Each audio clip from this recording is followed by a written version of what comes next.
All right, let's get started. Let's do the sports fan. And I'm going to start with pencil.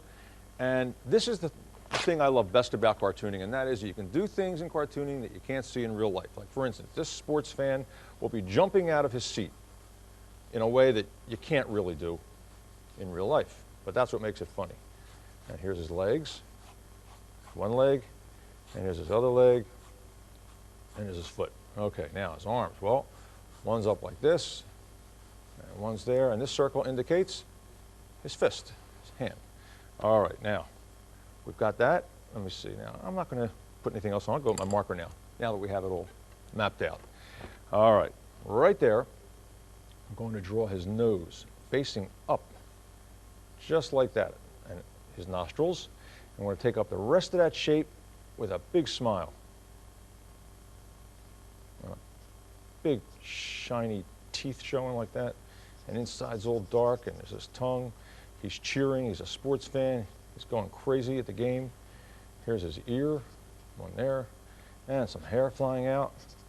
And now let's just draw that shape in a little bit better. All right, now, here's his sleeve.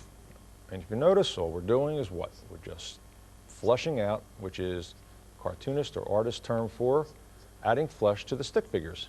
See, there's a sleeve, and let's put his body in. That already was a shape, so we're just kind of defining it a little bit more. But now the sticks for the arm, watch. Here's the elbow, and it's going to taper down to his wrist. Same thing here. All right, now, let's see. We'll have his hands in a fist. So there's his thumb wrapping around, one finger, two fingers, three fingers, and you can use 4 fingers or 3 fingers like they do in animated cartoons. You know what? Let's give him 4. All right, that's 1. And same thing here. They do that because in animation it's easier to keep track of 3 fingers when you're animating because it takes so many drawings and everything, and it really doesn't bother the viewer's eye. They can kind of fill it in, and it works.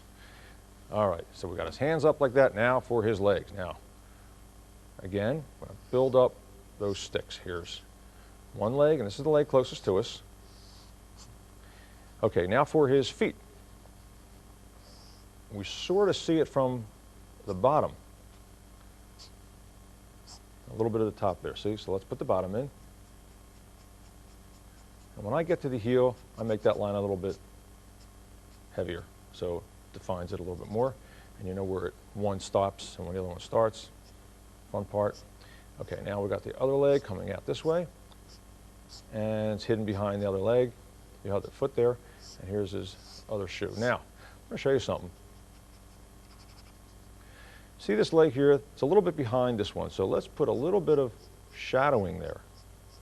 And see how that adds a little more dimension to the whole cartoon? Just looks a little more depth. And right here, where this leg overlaps this one, the same thing.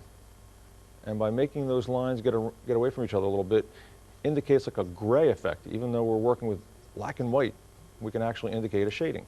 Let's give him jeans. Put a little stitching on it. All right, let's see. Now we have to have the seat that he was jumping out of. Now, if he's in a stadium, you know, those seats, they go like this, and they're not very elaborate. And some shadow here, some shadow where he jumped out of the seat, and it continues on this way. Now, it looks like he's alone, doesn't it? So let's put some people in the background. You can just indicate that with some circles, and you can fill it in if you want. Put some other happy fans in there. Okay, now, some cartoon effects and accessories, and that's what's going to make this really come to life. Some lines. Now watch, see where his hands are out there like that? Some swirls. Looks like his hands and arms went like this. So the swirly effects give you that. Let's do it to this one too. All right, now what else? All right, some perspiration. This guy's going crazy. He loves the game. All right, what else? All right, well, how about a caption? Touch down. That's what he's so excited about. All right, let me see some more cartoon effects and accessories. Let's go crazy because we want to give it a lot of action. Now, let's add some color to this guy.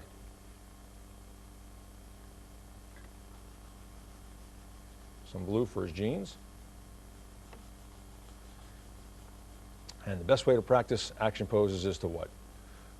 You can go to a game, try to sketch the players, or you can watch television and try to watch a sporting event and try to see just what's happening and get the line of action. You don't have to finish those drawings, because you know what? They're going so fast, and it's very tough to get the complete drawing anyway. But it's a great way just to see the action and get that movement. Later on, you can finish the drawing. It's just a great exercise. And for the back, you know what? Keep your pencil sharp, keep your drawing sharp. All right, lay it on side and cover more ground for the people behind him. All right, what else? A little bit of red for his tongue.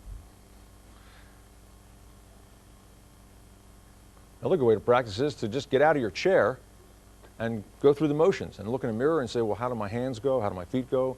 You know, when you run, make these actions. I mean, we're actors. Only we do it with our pencil. Sometimes we have to get out and do the acting as well.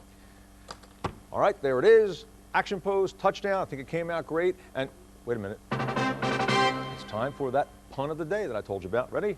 You tell me what this is. Speaking of sports, anyway. Okay, can you guess what that is? That's right. It's the Hall of Fame.